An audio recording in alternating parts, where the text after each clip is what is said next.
सुनिए, आजकल संजू के पास काफी खाली समय रहता है।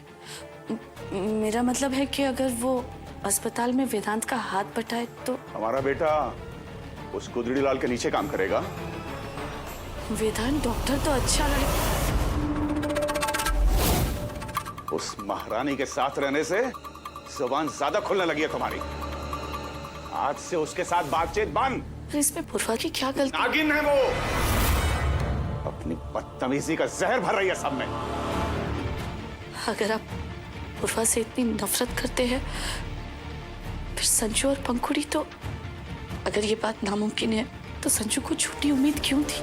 बच्चा अगर गलत चीज के लिए जिद करे ना, तो माँ बाप फुसलाने के लिए झूठ बोल दिया कर। और रही बात उस लड़की की, तो इस घर की बहू बनना तो दूर, वो संजीवनी सदन में कदम तक नहीं रख सकती।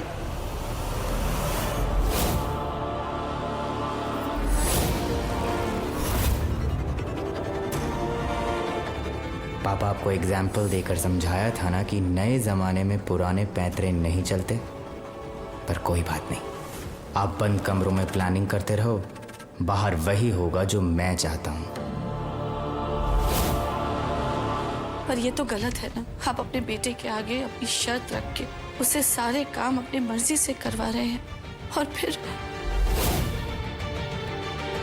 सुना मैंने पूर्वा जो कह रही। अपने मुंह को अभी के अभी ताला लगाओ, वरना। बाबूजी,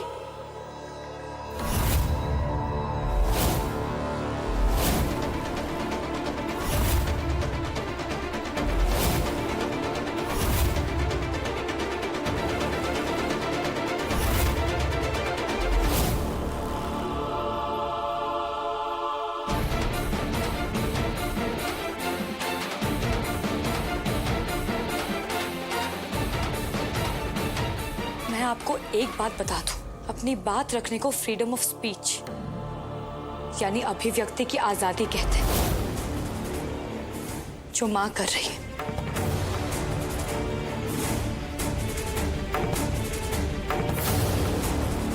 जा यहां से लड़की।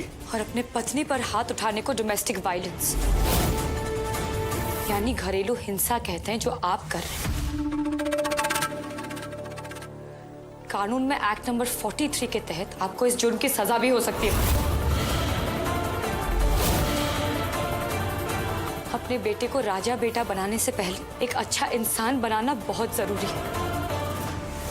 और अच्छा इंसान एक बेटा अपने पिता को देखकर ही बन सकता है।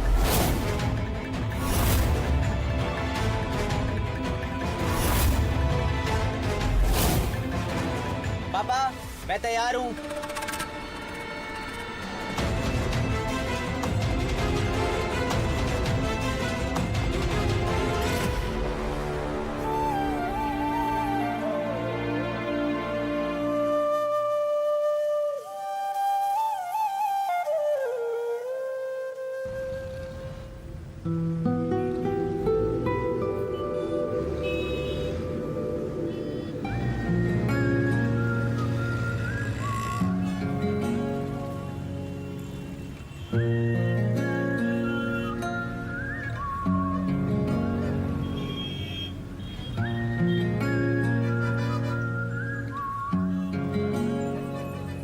प्रतीक,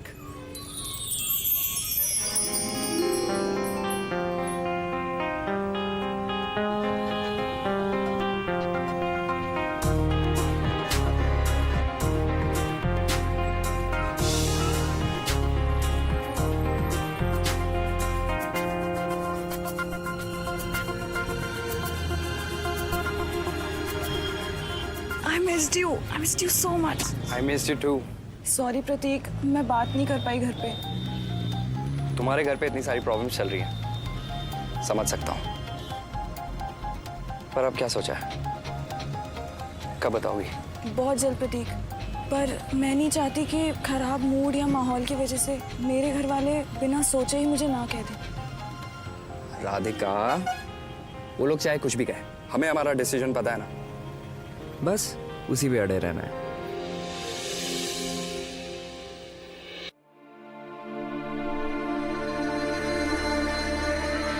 गलत कर रहे हैं आप मुझे धोखा देके पापा, पर कोई बात नहीं, मैं आप ही का बेटा।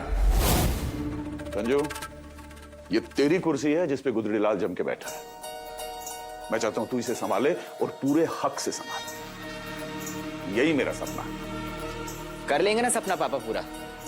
मैं कहाँ भागा जा रहा हूँ, अभी कुछ काम है, मैं आता हूँ जरा। ना ना ना, अरे भाई मैंने वकील को बुलाया है। रुको एक मिनट। ले, लगता है उसी का फोन आ गया। हाँ वकील साहब, अरे भाई कहाँ रह गए आप? नमस्कार त्रिपाठी साहब। दरअसल मिलने का कोई मतलब नहीं है। क्या मतलब? अरे भाई मैं इंतजार कर रहा हूँ तुम्हारा। मैंने आपके पिता की वसीयत देखी, कोई तोड़ नहीं है। वेदांत त्रिपाठी के दस्तखत के बिना अस्पताल के कागजात आपके नाम नहीं हो पाएंगे।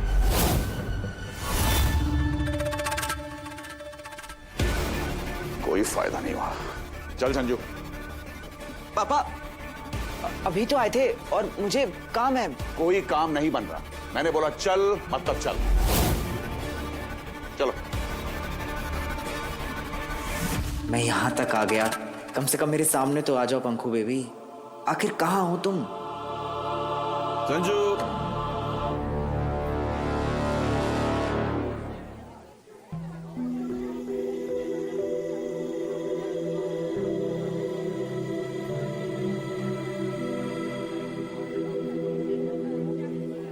तुम यहाँ?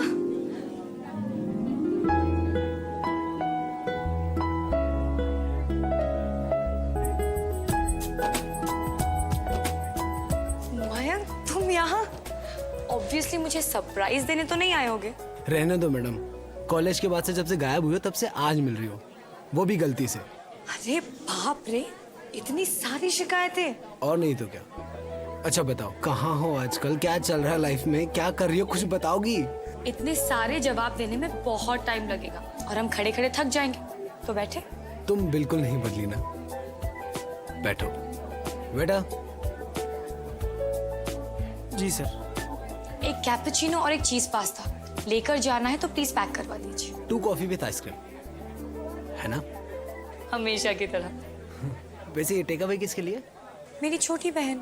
ओह हाँ, याद आया। तुम कॉलेज में उसके बारे में बहुत बातें किया करती थी ना। क्या नाम था उसका? पंखुड़ी। पंखुड़ी। पंखुड़ी, राइट राइट राइट। और घर में सब कैसे हैं? सब ठीक है, बस घर बदल गया। शादी कब की? बस थोड़ी टाइम पहले हुई। बहुत बहुत मुबारक यार। और हस्बैंड कैसे हैं? कौन है? खुश हो? बहुत खुश। वो डॉक्टर है, बहुत ही अच्छे। Wow, doctor? वाओ क्यों? अरे मैं भी वेटनरी डॉक्टर हूँ।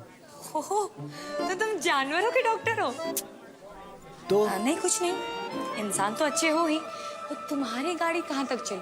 शादी हुई? बस ढूंढ रहा हूँ कोई डॉक्टर वाइफ मिले जो मेरी लाइफस्टाइल को समझे और मेरी अजीबोगरीब टाइमिंग को मैच कर सके। तुम्हारे डॉक्टर हस्बैंड की नजर में कोई हो तो पूछ के बताना। हस्बैंड का तो पता नहीं, पर मेरी नजर में कोई है। कौन? पंखुड़ी। तुम्हारी बहन डॉक्टर है? इंटर्नशिप कर रही है जीवन रेखा में। और वो भी डॉक्टर से ही शादी करना चाहती है? एक्चुअली वो अभी शादी ही नहीं करना चाहती। ले, फिर क्या फायदा? पर मिलने में क्या प्रॉब्लम है? और अगर दोनों में बन गई तो मुझे बहुत खुशी होगी। मैं भी उसके लिए तुम्हारे जैसा एक सुलझा हुआ इंसान चाहती हूँ। ऑब्वियसली अगर तुम्हें ठीक लगे तो। मिल लेते हैं, मिलने में कोई नुकसान थोड़ी है। That's great. इनफैक्ट मैं भी उसी से मिलने जा रही हूँ। अगर तुम्हें ठीक लगे तो तुम भी साथ चल सकते हो, हाई हेलो भी हो जाएगी। तुम्हारी यही बात मुझे बहुत अच्छी लगती है, हमेशा वक्त के साथ चलती हो, कभी टाइम वेस्ट नहीं करती। और नहीं तो क्या, टाइम वेस्ट करके कुछ भी नहीं मिलता। चलो मिल लेते हैं, शायद किस्मत ने इतने सालों के बाद हमें इसीलिए मिलाया हो। वाह वाह, अभी से इतने पॉजिटिव। चलो अच्छा है, क्या पता इसी में से एक लव स्टोरी शुरू हो जाए। चले, पे मैं करता हूँ।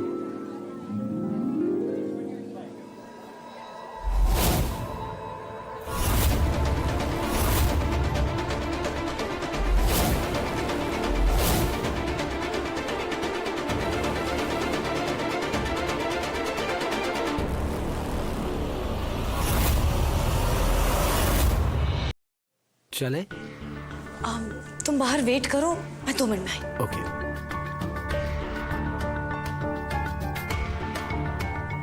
राधिका? हाय, मैं पूर्वा हूँ, राधिका की भाभी। नमस्ते पूर्वा भाभी।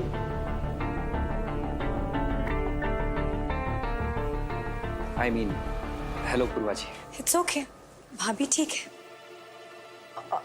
भाभी, ये प्रतीक है, ये बस मेरा फ्रेंड है। हाँ, तो हर वक्त पढ़ाई तो नहीं कर सकते हैं ना। दोस्तों के साथ कैफे आने में कोई बुराई नहीं है राधिका। आपको सच में ऐसा लगता है? हाँ, देखो, अपनी शर्तों पर जिंदगी जीने में कोई गलत बात नहीं है, जब तक उसकी वजह से हम किसी और को तकलीफ ना पहुंचाए। ओके? सॉरी भाभी, मैं बहुत डर गई थी। ये प्रतीक है और मुंबई से आया है, फैशन डिजाइनर है, मेरे कॉलेज में डिजाइनिंग कोर्स करवाता है। आपसे मिलके बहुत अच्छा लगा। सेम यार। अब अपनी डरी हुई शक्ल ठीक करो राधिका, आराम से बैठो, बातें करो। मैं चलती हूँ, मुझे काम है। और हाँ, प्लीज जल्दी घर आ जाना, वरना चाचा चाची बहुत परेशान होंगे। जी बाय। बाय। राधिका, क्या बताया था तुमने और क्या निकले तुम्हारे घर वाले? इतने कूल हैं। सिर्फ भाभी ऐसी हैं, बाकी घर वाले वैसे ही हैं। एटलीस्ट पूर्वा भाभी को तो सब बता दो, हमारा साथ देंगी, बड़ी हैं, हमारे लिए चीजें आसान हो जाएंगी ना।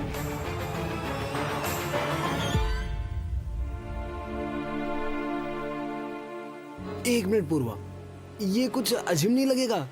क्या? मतलब हमने कॉलेज टाइप प्लान बनाया और उठ के चल दिए। ऐसे हॉस्पिटल में तुम्हारी बहन के सामने जाना, उसे कुछ अजीब नहीं लगेगा?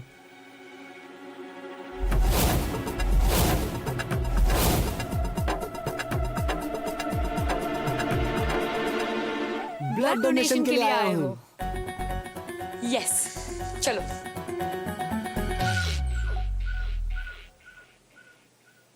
कॉफी? एक्सक्यूज मी, क्या मैं आपको जानती हूँ? हो भी सकता है। पंखुड़ी? आपको मेरा नाम कैसे पता है? पंखु, तुझे याद है कॉलेज में मेरा एक दोस्त हुआ करता था जो हर रोज मिल्क शेक पीता था? अरे ये वही है, मयंक। ओह, मयंक, आपने सही कहा। अब मैं आपको जानती हूँ। हाय। हाय। वैसे गलत बात है यार, तुमने पता नहीं क्या क्या बता रखा है मेरे बारे में। अब तुम्हारी बहन को इम्प्रेस कैसे करूंगा? खैर, मैं ब्लड डोनेट करके आता हूँ, फिर साथ में मिलके कॉफी पीते हैं। मिल्क शेक नहीं? अच्छा बाबा, सॉरी, वो एक्चुअली मुझे घर जल्दी जाना है, बहुत ही ज्यादा काम है। तो ओके, तो तुम्हें जाना है तो पंखुड़ी तुम मेरे साथ कॉफी पियोगी? बिल्कुल, आप जाइए, ब्लड डोनेट करके आइए, फिर मिलते हैं। श्योर।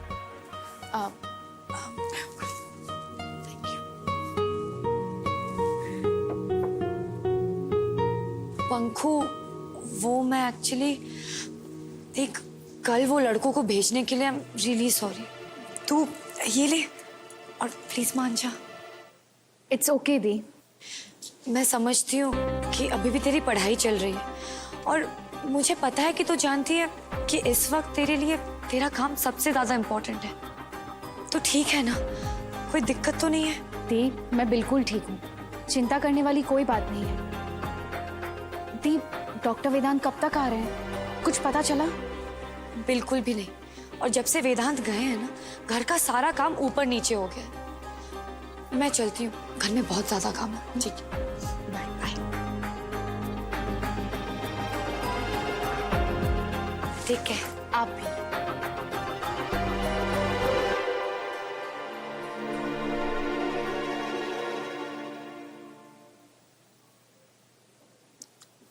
तीखी है भाई चटनी, लेकिन मजा आ गया। कमाल कर दिया मंजुला।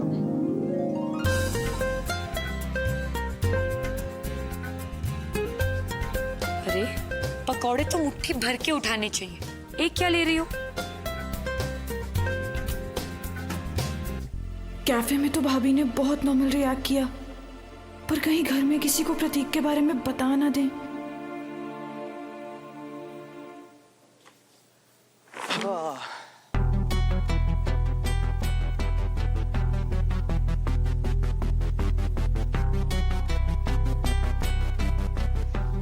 हाँ हाँ हाँ, इससे पहले कि आप सब अपने सवालों के साथ मुझ पे बरसे, बिजली का बिल, गाय की रोटी, घर की सब्जियां, और तू भी खुश हो जा, तेरी बुक्स लेकर आया हूँ।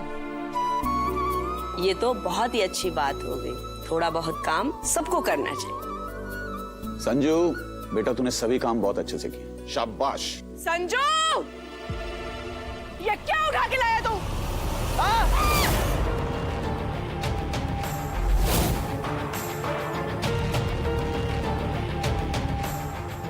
क्या है?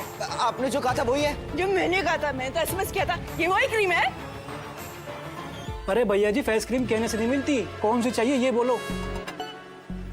यार नाम तो बताया था पर याद नहीं आ रहा। अरे भैया कोई भी अच्छी वाली दे दो ना, सौंदर्य क्रीम जो लेडीज लगाती है, गोरा बनाए, खूबसूरत बनाए, चिपका दो कोई भी। गोरा तो सभी बनाती हैं, कौन सी दूं? अक्कड़ बक्कड़ बम्बे वो 80-90 पूरे 100। ये लो। ये वही तो है, और कौन सी क्रीम चाहिए थी? अगर ये वही क्रीम होती ना तो मेरे चेहरे का ये हाल नहीं हुआ होता। जो मैंने कहा था वो नहीं है ना ये? चल दिखा अपना फोन। बैटरी डेड है, नहीं है फोन। तू ही लगा ले। हे भगवान, आंचल पे कुंवारेपन की कलंक और चेहरे पे ये दाग, कैसे मुंह दिखाऊंगी मैं? सच में आज वेदांत की बहुत याद आ रही है मुझको।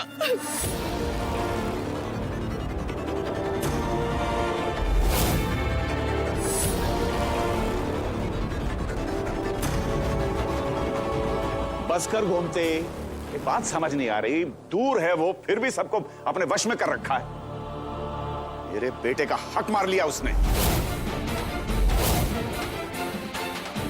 आप लोग सब ध्यान से सुन लो, इस घर का राजा बेटा संजू है, और गुदड़ी लाल को तो इस बार मैं घर से बाहर करूंगा।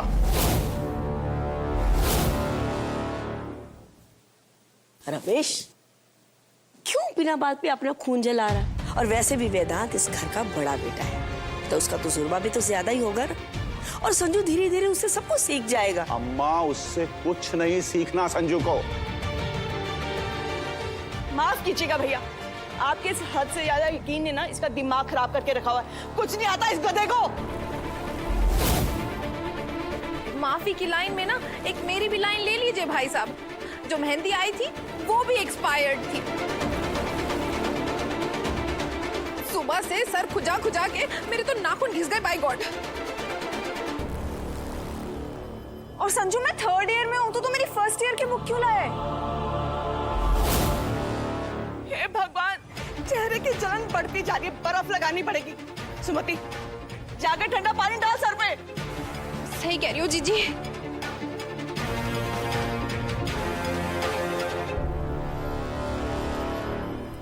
बाबूजी, आप संजू को वेदांत बनाना चाहते हैं, वो एक गलती है। अगर संजू ये कर नहीं पा रहा है तो आप वेदांत को घर से निकालना भी चाहते हैं, ये दूसरी गलती है। अब आप भी मान लीजिए, राजा बेटा वेदांत ही है। तू संजू को वो बनाना चाहता है जो वो है ही नहीं। और अम्मा, गुदड़ी लाल ने उन चीजों पे हक जमाया है जो उसकी है ही नहीं। रमेश, जब भगवान राम जी को वनवास हुआ था ना, तो उनके छोटे भाई भरत के पास 14 साल थे, लेकिन उन्होंने उनकी जगह लेने से, उनका राजपाट लेने से इनकार कर दिया था। किसी की जगह लेने से इंसान बदल नहीं जाता, हर इंसान को अपना रास्ता खुद बनाना पड़ता है।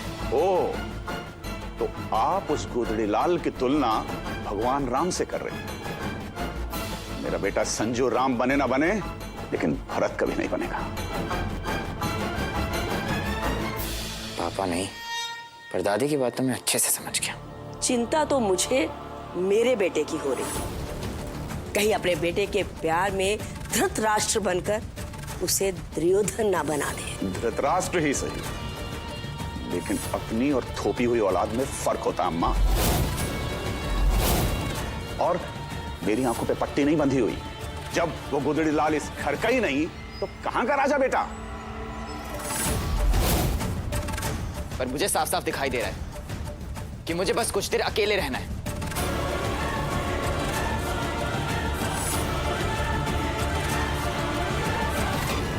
माफ कीजिए बाबूजी, शायद आपको दिख नहीं रहा है, पर वेदांत ने भगवान राम की तरह अपने परिवार की सेवा की है। राजा बेटा कहलाने का हक उन्होंने कमाया है, किसी खेल में जीता नहीं है।